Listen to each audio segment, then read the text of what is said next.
என்ன சூடா இல்ல இப்படி தட்டி எதிரில மாமாவோட கூட கொடுத்தாட்டு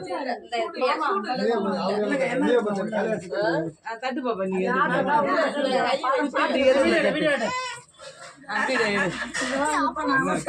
நீ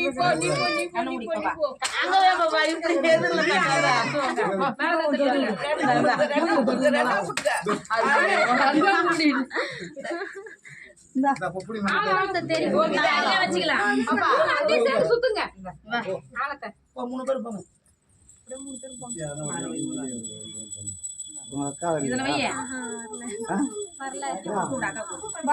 சொல்றான் அவளை மட்டும் கூப்பிடுறேன் என்ன கூப்பிட மாட்ற அப்படின்றான். மஞ்சள் தண்ணிக்கு வாடி நான் யாரையும் கூப்பிடல அப்படின்னு சொன்னேன்.